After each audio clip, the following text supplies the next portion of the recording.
right. Well, thank you both for joining me. We've got last week's guest, Ann Meeker, with us from POPVOX Foundation, and Aubrey Wilson, who I've just met, also from POPVOX, joining us as well. Thank you both for being with me again, in Ann's case.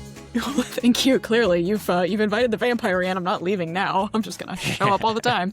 Yeah. And I'm just here to piggyback, and I'm a pleasure to be here. Yeah, piggyback away. Since our listeners already know Anne very well, Aubrey, I was wondering if you could talk a little bit about what your sort of focus areas are, what you do at POPVOX, all that great stuff.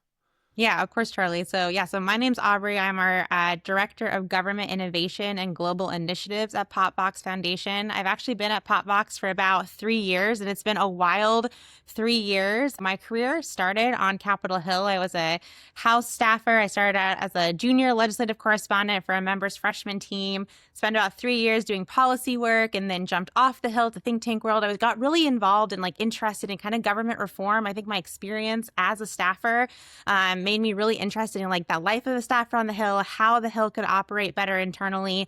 And so after kind of pursuing that path, it actually brought me back to Capitol Hill, and I worked on the Committee on House Administration for multiple years. I ran their kind of oversight work, which for those unfamiliar with the Committee on House Administration, it's the committee internal to the House that kind of oversees the House's internal business operations and all of the support agencies that support House staff and members. And so I kind of ran the team that coordinated all of that work and made sure that all of the members and staff felt supported. And when I was there, it was kind of during the peak of House modernization, or at least the most recent iteration of House modernization.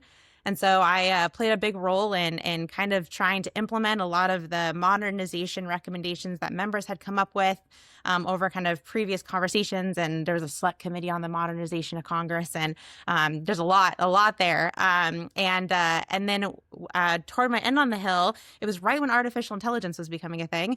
And so a lot of my work at POPVOX Foundation has actually been thinking about how that technology can be used on the Hill. But it also continues to be a huge focus just generally. My position just continues to be a big focus generally on just House and congressional and legislative modernization across the board. And so it's taken a lot of twists and turns. But my parents always told me to find a job that I'd always be employed. And I feel like government reform is one of those areas. And so that's where I've kind of planted my flag. Rich problem space. Yeah. Exactly. Yeah. Well, big fans of Modernization Committee here at Highway to Hill, and there are a billion different things we could talk about in terms of how to make the House better, how to modernize it. We will have to have you back at some point, Aubrey, for a discussion about the use or non-use or misuse of AI in Congress. But today, what I wanted to talk a little bit about, I wrote this piece on my Substack about the first of two pieces about expanding the size of the House, which is one of my favorite topics in the world. It's got everything. It's got math. It's got representation. It's got casework, as Anne is going to tell us about. And so, as I wrote about, and you all have written about as well, size of the House of Representatives hasn't changed in over 100 years, during which time our population has more than tripled. I'll sort of start here. My sense generally is that making the House bigger, adding, 150, 200 seats, whatever it is we would settle on, that and would put us sort of closer in line with peer democracies, that on the whole, this is a good idea, although it might have some drawbacks that we can talk about. Say we do this and we fix what sort of many look at as a kind of mathematical problem that we have. Our population keeps growing, but Congress is not. But the number of issues on their plate, whether it's AI or all these other new things, are getting added to their plate. And so one of the issues that I've thought a lot about in my career, and I know you both have thought about as well, is congressional capacity, right? That if we're growing and the issue agenda is growing, but Congress is not, and staff for the most part is not, then capacity is becoming an issue. Where do you both see capacity playing in terms of is Congress able to get to all of these issues, and how do you think expanding the size of the House, the number of members, the number of staff, would help or hurt or complicate Congress's ability to deal with the vast suite of issues that are before them. So just from a casework perspective, or from a constituent service, constituent outreach, presence in the district perspective, yeah, this is an incredibly difficult current capacity landscape.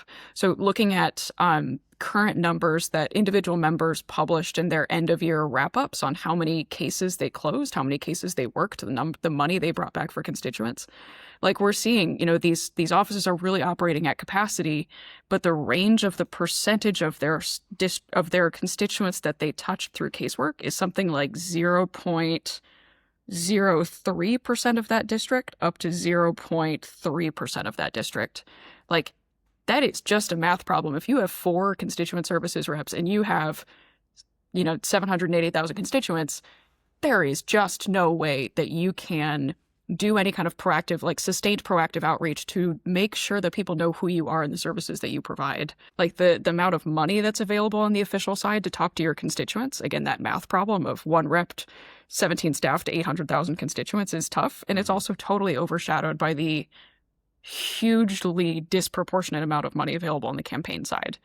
So district-wise, huge issue. I think changing that ratio would go a long way toward members being able to rethink what is the ideal situation for how do I want to talk to my constituents. Yeah, and then going from the opposite perspective too, from kind of looking at DC, looking back at the district, I know that this capacity issue, Charlie, was exactly what got me interested in government reform and, at the start of my career, because I was that legislative assistant working for a member who, I worked for a member who I wasn't actually from that state. And so I already felt like I was at a disadvantage of not really knowing the district well. And I was in a situation where due to the staff caps in the House, the team that I was on was a legislative team of 4 people. So we had a legislative director, and then we had 2 LAs, and then the LC was considered part of the legislative team. And so between the 4 of us, we took the entire issue sets of the entire congressional office, and they were our issue portfolios. And so I know I personally had 12 issue sets in my portfolio as a junior staffer that I was expected to be an expert on. And it's one thing to be able to read the reports that are given to me and try to stay up on the news and obviously read the bills, but it's a whole nother thing to try to take into consideration all of the feedback and details from stakeholders in the district and learn who those stakeholders are and reach out, and the timelines on the Hill with how quickly legislation will be put on the voting agenda on the floor schedule and how quickly you need to get that stakeholder feedback and then turn that around to recommendations for the boss before they go and cast that vote. It's such a short time that it's unrealistic for a staffer to be able to stay on top of that stakeholder engagement across all their issues. That's let alone on something that's really, really like controversial or particularly impactful to the district. And so just that staff capacity right now is already a challenge with the huge districts that members are asked to represent. And so as Anne was saying, even just being reactionary to the floor schedule is a problem. I can't imagine a situation where anybody on the Hill right now has capacity to be really proactive about any kind of stakeholder engagement and communicate well. And that problem's getting worse. I mean, we're seeing trends on the Hill where offices are trending toward actually hiring more communication staff to try to get some messages out about what is happening. And they're actually pulling back on their legislative staff because they need the comms. And so just those dynamics are already just putting extra stress on our capacity. And so more members with more staff is one potential way of helping kind of spread that workload across more offices. But of course, that comes with a lot of feedback of, how would that look? How would that work? Especially when in-person work is still so important on the Hill, and our campus on the Hill is still pretty limited with its size. Let's dig into that, Aubrey. The report that we'll of course link to here is I had never seen it. It's like one of the most interesting things I've read in a long time. I was like nerding out hard on it yesterday. It's so good, and I know you worked hard on it. This report that's called "Where Will They All Sit," which is such like a beautifully simple way of encapsulating this issue of like, okay, so let's say we do this. Let's say we expand the size of the House, try to fix this ratio problem where, 1915, whatever, we had a little over 200,000 population per district, and now we're close to 800,000. A lot of my focus tends to be on the district and casework and things like that, and I want to dig into that more with you, Anne, in a little bit. But this would present a significant, I would say, challenge as far as DC goes, right? I have spent a lot of time in these offices, and they already seem pretty cramped to me. So, Aubrey, why don't you give us a sense, if you can, of how the campus looks now in DC? I mean, you've got 435 members, different offices, committee offices, leadership offices, and then everybody else who works at the house. What does the current Capitol campus look like? Yeah, that's a good question. And what you described is actually a great insight into exactly what everyone experiences when they walk through the house. So obviously everyone knows the Capitol building on top of the hill. But if you're standing in front of the Capitol and you look to your right and you look to your left, there's 6 big marble buildings that line the next 2 streets. And on one side, it's the 3 Senate office buildings, and on the other side, it's the 3 House office buildings. And so the 3 House office buildings are Cannon, Longworth, and O'Neill. And they were all built at different times. And so Cannon is the oldest, and then there's Rayburn, and then there's Longworth. And all of those offices that are in there, that's where the actual staff for every member sits. And so every member is assigned an office suite, which is actually 3 kind of adjoining rooms. And everyone has the same essentially amount of space. And in those 3 suites per member is the member office, which is a really nice kind of official office where the member does their work and takes like very official meetings. Then you have your reception office, which is the front door of the office. And so when you walk in, that's where you'll meet the staff assistant who welcomes you. If you've ever taken a congressional tour, that's where your congressional tour starts. And then the last office, that third office, that's part of that kind of 3 adjoining suite structure, is the staff office. And so in one room is crammed the rest of the DC based team, and it's tight. Also, there's a big intern culture on the Hill. So, during a summer, you'll usually have, 3 or up to 6 interns per office, and they're all usually crammed in corners. It's very tight working conditions. And so that's really what those offices are filled with. And they're just these big old buildings. They were built a really, really long time ago. And there's actually been a huge push over the last couple years to modernize those buildings. So the Cannon House office building, which is the oldest, is actually just finishing up a 5-year renovation right now. And the reason why those renovations were needed was these buildings were not meant to host this many people. And they also weren't meant to have this kind of technology. Wi-Fi continues to be a really challenging thing for these buildings because they're, these big cement marble block offices with, metal file cabinets literally installed as part of the wall. And so there's just like real, like actual challenges with these old buildings. So it's a place where it's grand to walk into. These buildings are beautiful, but as functioning workplaces that host thousands of staff, there's definitely improvements that need to be made.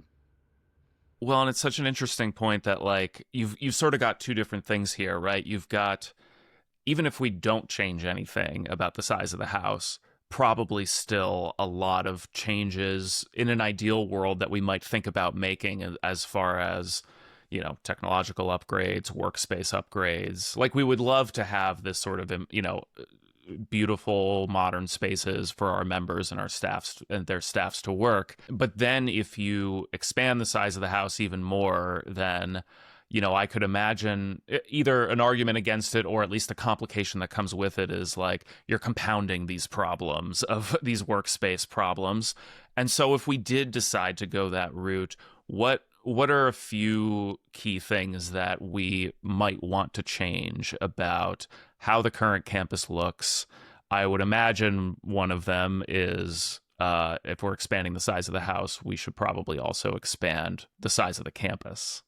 So I'm one of my biggest internal phrases I always use is like, don't let the perfect be the enemy of the good. And with the ideas of expanding the house, we started getting frustrated, especially with our partners at Demand Progress or Protect Democracy, about how people would say, oh, the expanding the house is a great idea, but like the house office buildings are already so crowded. Where would we put more members? And so that report actually really was to explore and kind of blow the top off of the creativity of what the current campus looks like. And so, yes, one of the solutions is definitely to expand the campus footprint. And actually it proposes building a whole new modern house office building. There's a parking lot behind the Cannon House office building that has been there forever. And that would be a perfect place to have another house office building built. And with kind of modern engineering, there can be a lot of offices put in that building. It can really show what modern committee offices could look like, co-working spaces, so on and so forth. And so that's one part of the campus that could change. Another part that's a huge one is, as you were saying earlier, Charlie, there's two kind of stepsister house office buildings that are a little off campus. They're called the lower campus. They're across a super busy road and a park, directly kind of adjacent to the current house office buildings, and they're called O'Neill and Ford. And as the house office buildings have gotten overflowed with committee staff growing, they've started to stuff like minority staff down in these buildings. And it's always kind of considered to be a challenge for those staff that are down there, because they have to really walk up to the upper campus, and there's no really great way to get there. So on a super rainy, wet day, they get drenched walking up to the upper campus. And it's a really rough thing when you're in business attire. And so one of the other proposals is to actually make there kind of a better walkway between the two that's covered, that's a green space, to really better connect those two campuses together. A third one is there's a lot of beautiful outdoor space around the Capitol, and right now none of it's Wi-Fi accessible, none of it's covered. So to make outdoor spaces better, additionally, if you look on Google Maps down at the house office buildings, a lot of them are shaped like donuts. There's like internal courtyards, which are great, except for they're completely exposed to the elements. And so if you were to put covers on those, that turns that space into usable space. So there's a lot of creative ideas. And we actually had a really fun time with the report. We partnered with an architectural design firm to actually make mock-ups of what these things could look like. And so they're in the report, and there's some really neat visuals in there. So we went futuristic with it. They were so fun to look at, and it had me like very future thinking and wistful about what this campus could look like. And it sort of got me thinking about this, this idea that, I pose this to you as like, well, like, we already have so many changes we probably need to make. Like, isn't this just adding, as sort of a skeptic's view of like, wouldn't expanding the size of the house just sort of add more to the plate of what we need to do? But I feel like one way that these reforms can work sometimes is like, by deciding to do a particular reform, you are opening the door for opportunity to do all of these other things that maybe you wanted to do in the first place, right? That maybe taking this step would, sort of crack open the door to, like, we've got to make some of these changes anyway to accommodate all these new members and their staffs. While we're at it, how about we modernize the entire campus, create these green spaces, these make it this beautiful thing that we wanted it to be in the first place? Is that how you were sort of thinking about this as well when putting together this report? Absolutely. And not only that, but there was actually this really interesting dynamic. When I was on the Committee on House Administration and we were looking at the Cannon renovation, one of the things that we were considering was obviously how to renovate an entire house office building in the shortest amount of time and with the smallest budget that we could do. And the challenge we came up with was that because these offices are so utilized, because they're so cramped, if you are renovating a building, you have to close it. And so where would we put those staff when we're renovating the building, right? And so because we had no place to shift staff to be during the renovations, they ended up having to take a phased approach with Cannon. So they would close one side of the building, at one time. And it led to this really prolonged, very expensive renovation project because they couldn't just close it, renovate it, reopen it. They really had to do this really insane process where they had to like completely cut off, the plumbing, the electronics, the air vents per side. And it was just this really challenging thing to overcome.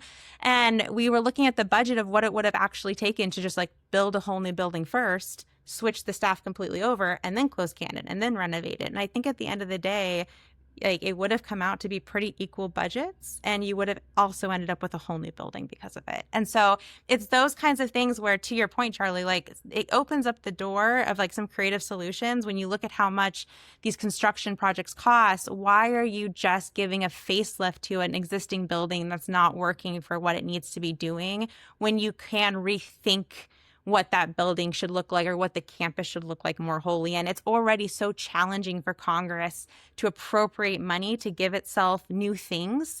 And so if you're going to appropriate that money, like, let's like really think about what it should be versus doing like what seems the safest, which is to just like repaint the building. This gets to one of the potential issues around this, I think, right? Which is the political constraints, which I don't know how, if you want to talk about that or how comfortable you are talking about that, but it's something I feel like that has to be addressed if you're talking about something like this, which is like, the public is not all that wild about Congress to begin with, much to my chagrin, but if we're doing this, okay, we want to add a couple hundred more of these people who the public hates. We want to give them bigger and better offices. We want to presumably spend a good bit of money that again, I think we should spend to make the campus better. We want to give them more staff. If I had my way, we would pay them a lot more as well. Which is my like nice unpopular opinion that I share at cocktail parties to stir the pot. But I think we can very safely say that we share your unpopular opinion that staff should get we need to paid be more. at the same cocktail party. Yeah, we'll back you up. I was like, we're among friends here, right? We're the pro-Congress crowd. But so, the public is probably not wild about these things. Like, I don't know how you feel about answering this question, but like, how do you both kind of think about some of the potential public and political constraints that are here? Like, would this require kind of improving Congress's reputation a little bit on the front end to begin with before we start talking about like how we make the place work better? Or is it maybe like, actually, maybe we should improve their workspace and make their lives better so that they'll start to improve how they work, and then maybe the public will sort of get behind them some more. How do you think about that question? I know it's a big one. And I think there are a bunch of different pieces of that all connect into our work. I mean, so the first piece is, I think what we've always found with modernization is a key piece for modernization is that Congress has to sell its utility back to the American public, right? Like Congress has to say, here's the service you are getting from me as your elected representative, and here's why the work that I do is important, and here's why I am protecting your interest, and I am representing you in a way that you can take pride in, and I'm here when you need me.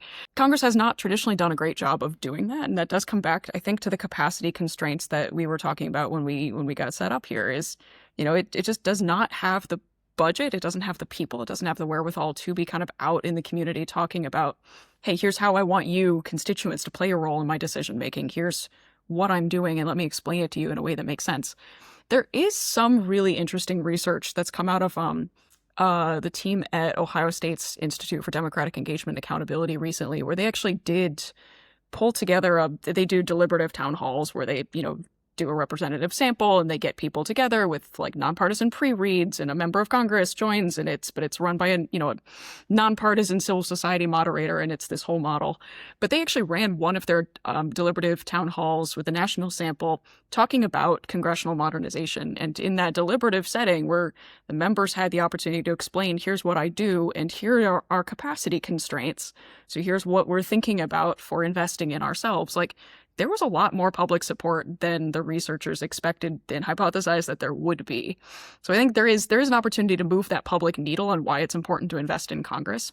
And the other piece of it, too, that I know is really highlighted in Aubrey's report in interesting ways is also just the public experience of going to these buildings. How many young people do a congressional internship? How many people do a tour group, a congressional tour, a school group? Where, when you walk into the buildings the way they are now, they do feel cramped and they feel confusing. It's really tough to find your way around. So I was a former district staffer. I've never worked in the Capitol. And I am confused and lost every time I go down there, even though like my career is focused on how does Congress work, which is always a little bit embarrassing when I have to get an intern to get me out of the basement of Rayburn because I'm lost again. So there's also just like a public experience piece here too. I think, Congress should provide an experience of awe and glory and the power of democracy to people when they come to DC. And that's not necessarily what we're doing now. Yeah, and the last part I'll just put in too is I know one of the challenges that we came across with like even just the renovations that are needed, just baseline for the House office buildings, was that with the way the appropriation cycle is, the members who are voting for those huge budget increases to pay for these renovations that won't come to fruition for years is something that they might not see personally. And so it's really challenging for them to take that political hit and for them to feel like they're going to get pushback of increasing these like ledge branch budgets without like personally benefiting from them. And so it does come down to like, members have to take a step back and think from an institutional standpoint of how it's going to make our democracy better, how it's going to make the first branch better. And the idea that, there's a staff cap right now, mostly because there's not a place to put those staff. But members, if you were to give them 5 more staff, they would take them. They need them. And so it really is like a chicken and the egg problem. But that's something where, I think for members, like I understand that hard dynamic.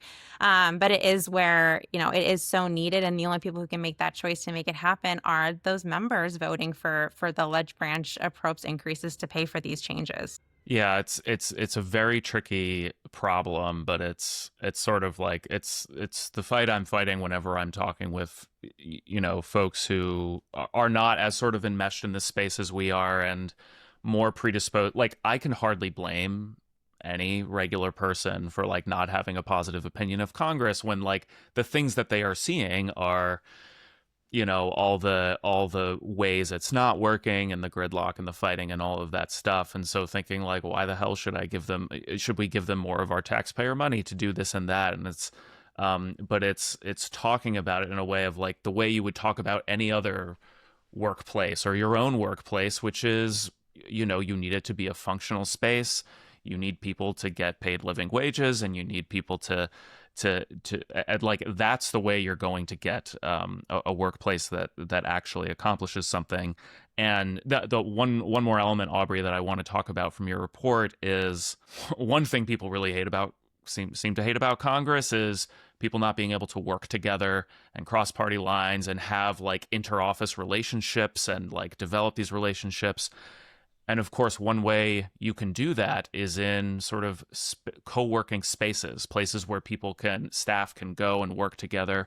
And there are some spots like that on the Hill, but my experience in spending a lot of time there is that you've got these isolated member offices, and it's not like there are these big expansive conference rooms all over the place or spots to co-work. Would that be one goal, perhaps, of rejiggering how the campus works, is maybe creating some of these places where members or staff can come together and try to work on new policy?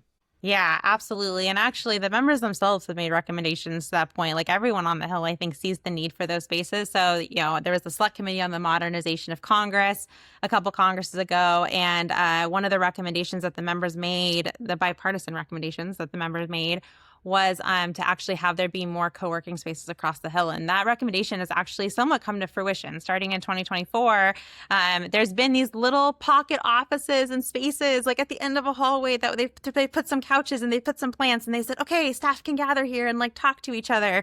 But to be honest, Charlie, like the culture on the Hill has changed a lot over the last 10 years. For anyone who has visited a House office building, when you go down one of the hallways that Anne was talking about earlier, it's these long, expansive hallways, and they're literally like lined with doors on both sides that are just like shut and these super, super high ceilings. And it's a very intimidating feeling place. And I know when I first started on the Hill about a decade ago, all of those doors used to be open. Like, you'd walk down a hallway and every office's front door would be open. And so you would kind of like look in and peek in the offices, and they'd burst with their state's personality. Like, when you'd go past a Florida office, because they'd have like a fake orange tree and they'd be passing out orange juice, and the Georgia office would have like Coke products, and you had some kind of cross-pollination of offices and parties. And hall parties were a thing where once it hit 5 o'clock, you'd have staff all come out and they'd share snacks with each other and talk, and you would know who else was on your hallway. I think that since January 6th, since COVID, since there's been like different security issues on the Hill that have been rising, it's actually more of the common experience now where you do walk down those hallways and all those doors are shut. And so you talk to people more over email email than you do actually talk to them in person. There's not really water coolers around the Hill where staff can gather anymore. And the few places where that would happen, like, for example, the coffee shop that's on the Hill in the basement or the cafeteria, as Anne was saying, those places are where the public sit when they're going in between meetings. And so they're so crowded. They're crowded, they're overrun, they're overused. And it's not a peaceful place to have a meeting, or it's not an escape from your office. They're very stressful environments. And so it's the last place where staff want to like hang out and have policy talks. And so there is the need for that collaboration space. And so, yes, in the report, there's a lot of recommendations in there of how spaces can be used in better ways and have there be more space so that staff can gather and share ideas and like cross-pollinate with kind of what they're thinking and come up with better solutions and just talk to each other. I think that there's a lot of staff on the Hill who don't talk to staffers from the other party at all. And that's a problem. It makes me really sad to see because I've noticed the same thing when I've been up on the Hill in the past couple of years, seeing all the doors shut. Because one of my favorite spots in the world is that first room in just about any congressional, like I notice it when I go and see my Idaho representatives. They've got like all the snacks from like the local suppliers or like little potato themed things in the Idaho offices, and you get to see that little spark of each individual state or district, which is like the whole point of Congress to begin with, is like you're bringing in all these different people from these different places. And I get genuinely emotional talking about it because it's like that's what it's supposed to be, and instead you're getting a whole bunch of closed doors, and it makes me really genuinely sad that we don't have that. And I think, one thing, I mean, Anne, you were talking about this a little bit on the show last week of like the importance of having both like literally and figuratively an open door, that like a member's office is a place where you can go to try to have your voice heard and try to get something done. And I imagine like both the symbolism and the actual act of having an open door could help accomplish that. And so it seems like part of this is like changing the space for sure, and also trying to rediscover this culture of having an open door in Congress that feels really important. And so, Anne, I want to let's go back to this casework discussion, because I think there's still a lot of stuff that we can uncover here. You've got this sort of startling ratio of constituents per representative that has only grown as we have stagnated the size of the House. What is the effect that has on casework, right? If you've got caseworkers spread really thin, like what effect does that have on the quality of the work, and how would you imagine casework changing if you do add more representatives and more staff? Yeah, definitely. And I think the answer will surprise no one that in the current ratio, a lot of casework teams are drowning. So when I was a caseworker pre-pandemic, the ratio of cases per caseworker our office aimed for was 100 to 1. And that was high. We were a pretty high demand office. But with the spikes in casework, due to a lot of factors, we had the pandemic era casework really just go off the charts. We've seen, a huge swath of natural disasters in the last few years, Hurricanes Helene and Milton. We've seen international evacuation and repatriation efforts. We've seen the U.S. withdrawal from Afghanistan. Like the list goes on and on and on. What we are seeing is just those ratios totally blown out of the water for a lot of offices, where you may have a caseworker who is handling multiple hundreds of constituent cases at any given time. And it is just, I can totally speak from experience here, it is not possible to give that personal attention, that is what builds trust and is what demonstrates accountability for a constituent when you are spread that thin.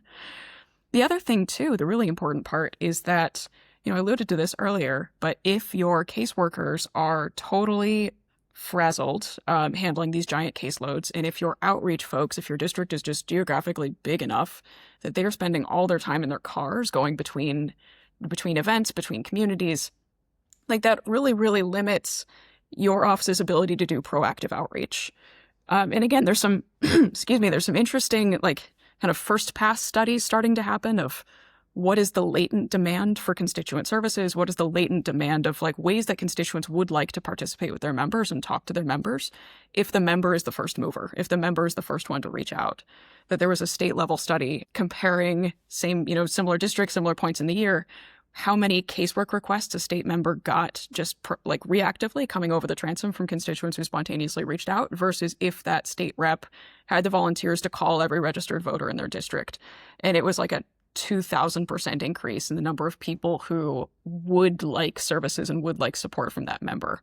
So we just know there's so much demand out there. Constituents want to participate, and it's just not possible. Much like with the Capitol building, as we said, we don't take a position on whether or not this would be a good thing. But what is really interesting is that thinking through this as an intellectual exercise is a good way to start to draw out those ideas for how this could change.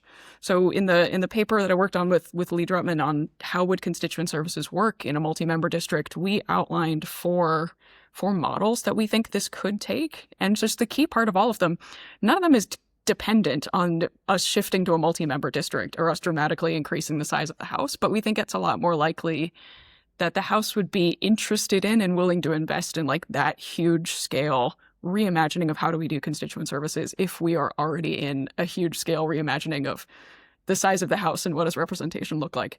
Yeah, my sense is that, like, to your point, that members and most of them and their offices, like, they want to be able to do this stuff well, right? It's not like they love having this reputation of like not being able to meet capacity or meet constituent demands. Like, they would like to be able to hire more caseworkers or hire more policy staff on the Hill or like have the resources to do all of this stuff. It's just that it's not there and the capacity is not there. It feels like if you have more folks in these offices able to meet some of these constituent demands, that it can create a little bit more of a virtuous cycle of representation and trust and sort of creating that relationship and have a sense where like, especially in a multi-member district situation where you've got, different kinds of members representing the same area, especially if you've got different parties, right? Maybe you've got more entry points for more different types of constituents, right? To go and find a member that they trust. One thing in my research for these pieces is looking at like a lot of the places where you've got bigger legislative bodies are in these proportional representation systems, parliamentary systems. Do you have a sense of like, whether there are key differences here between like how a proportional kind of parliamentary system could handle a large House size versus a large legislative body size versus like how our kind of system might be able to handle it? Do you think it would require shifting over to that kind of a system to accommodate such a large chamber, or where's your head at on that? From my specific vantage point, so having worked on this paper on how would casework look and how would casework act differently, no, I don't think that it would require a shift over to a parliamentary system. We tried to pull as much as we could on international comparative examples just to say in these different systems that do have different elements of multi-member representation, proportional representation, just again, what does that relationship between representative and represented look like? And we found, there's some pretty decent political science literature showing that in systems where there's a personal vote, so when it is a specific candidate on that ballot instead of the party line, we see more casework. So we see a lot more of that member dedicating their time and their resources to being out in their constituency solving problems. And that looks a little bit different in different countries for lots and lots of reasons. The other thing too that really kind of made me think differently when working on this paper was the very, very durable political science finding that members internationally in vulnerable districts also spend more time on casework. So I think that's kind of an interesting backdoor argument for proportional representation, multi-member districts. Like, if we can increase the number of seats that are actually contested, then is that an incentive for members to actually get out in their communities and be doing more constituent services work? The last piece that I just wanted to circle back to flag too, just connections between these two papers, is that part of the challenge with capacity right now too is that when you have your district staff who are overloaded on constituent-facing work and you have your policy staff totally overloaded on like everything that they are handling at a given time, you also lose the ability for those folks to talk to each other and those folks to really work together closely. You build a higher wall between district and DC in ways that are definitely not productive. And I have to say, I remember like even in our freshman office, like a decade ago when I started and I was like this junior staffer, I remember the chief struggling with like figuring out how to increase communication between the DC office and the district office. And I think that's something that every single chief struggles with. And I think that when freshmen get elected and they come into Congress, they don't understand how hard that relationship is to maintain and how to utilize both teams so that they work as one team. Because I think both teams see their work as like the heart of the office, and they both are, but like you have to have one heart, and like they're two chambers of the same heart, and like and it's really challenging, and every office struggles with that dynamic. And I have to say it has been better since COVID, just because we have these virtual convening spaces now that like before COVID there were not virtual remote work options on like house technology. Like it was very rare that you would see a Zoom meeting. And so I think that that alone has been a technology change that's helped connect DC and district staff more, because now on a fly-in day, you can have an all-staff meeting that actually is all staff. It's the district team in DC. It's the DC team with the district teams, Zooming in to be part of that meeting. So everyone gets the same, the same updates, and everyone's part of the same conversation. That wasn't how it was before. That being said, though, going back to kind of the existing space on the Hill and these old buildings, none of these rooms were designed to accommodate that kind of virtual convening. And so, I think that there's been a huge push across the Hill to have big, like huge TVs put into member offices, because that's where everyone can sit around a couple couches and see the district team up on the screen.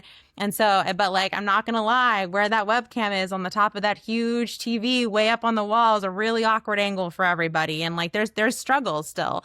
And so like, that's one of the really neat things to think about with what a future House office building could look like, is you could have truly completely virtually enabled rooms where they can be really engaging spaces and have cutting edge technology that actually really feels like it's connecting people in the modern way that industries across the world have figured out, how to have work that connects virtual employees together to have one cohesive unit and mission and team. And I think Congress is behind in adoption of that technology and those best practices that right now, like I say, you see all over the place. They've been successful. Yeah. I've already taken up like too much of your time, and I could talk about this forever. But before I wrap up, I want to like, is there anything in sort of either of these areas that like we haven't talked about that you think is super important, that you want to like adding to this sort of open, interesting question on expanding the size of the House, like and any other kinds of implications that we haven't talked about that you would really want to make sure like listeners and readers know about? One in the Where Will We All Sit, or Where Will They All Sit report that we hadn't talked about was actually the House floor itself. We talked about expanding, the House office buildings, but for the actual members going into the chamber and voting, the report actually talks about that as well and recommends some updates to the House floor that would allow there to be more member seats by actually taking advantage of some of the balcony seating. It's really neat. Constituents right now are able to go into the Capitol and sit in the upper balconies and watch the House's business in action. And that should always be the case. But as you see, if you watch the State of the Union, all of that audience seating that's up above in the balcony, that is all open all the time for public to come in and watch the House. But right now, on any given day, only like very small sections of it are utilized. And so they only let in a couple, dozen people from the public at a time to watch for a certain amount of time. So most of that space goes unused. And so what the report proposes is to turn a huge section of the upper balcony space into member seating, have there be stairways that allow members to come up and down, and have there be more space. And so that's one element, is like, if we expand the members, there's really easy ways to think about how to still use the traditional important places that are, the kind of the seats of our democracy, and still have those still be those places, but just have there be essentially more seats there. In that room, it's like my happy place. It's I feel this sense of, you alluded to this earlier, Aubrey, but it's what makes the Hill and these campus offices so interesting, is like, on the one hand, you have like, the hallowed halls and the marble and like these grand spaces and the steps leading up and all of these things. And then that's contrasted with like when you step into these offices and it's like cramped spaces and like everything's at least 10 to 15 years old. And you've got, these technology challenges that we've been talking about. And so, it's the way I always think about this is it would be really nice if we could bring those things a little closer to each other, of like having I'm all about the really grand spaces, but I sort of feel like the working spaces should be like that as well, and that we can make these old hallowed chambers or whatever more conducive to people actually working together and not just as like a set piece. And that would be really nice if we could do that. Well, and just quickly to respond to that too, Charlie, like, we talked about how, those hallowed spaces like the House floor, that's a place for the members to do their business. But the whole reason why the House is so unique in our whole system of government is that you can walk in the door of a House office building as anyone. You don't have to have a meeting. You don't have to have an appointment. You can literally walk in the front door, go through security, and you just hang out in the House office buildings that day. Like, there's a Starbucks in the Longworth basement. Go grab a cup of coffee as an American in like the coolest Starbucks ever because it's in the bottom of the house. But like, there's no place, if I were to go to see my representative, there's so limited places in each office to actually have constituents sit and meet with their person. And I remember on really busy days, and actually you can witness it on really busy days when, the House is in session and there's multiple meetings stocked up per office, because they take meetings constantly with stakeholders, constituents, visiting groups from schools, everyone.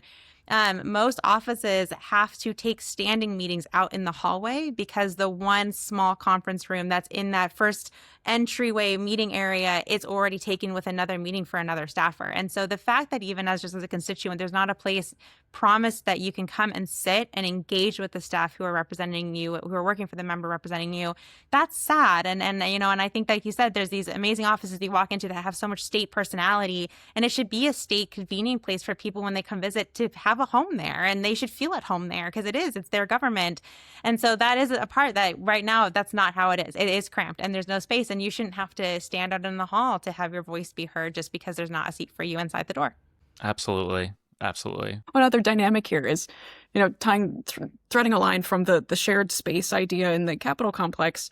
One thing that we really looked at in our paper on how would casework work is, does this also open up opportunities for kind of economies of scale with members to be more collaborative, with more shared staff, with more shared equipment, with more shared resources, even out in the districts as well? Especially in a multi-member system. But again, even today, this is very possible. And we actually have historical examples for where this has happened in the past.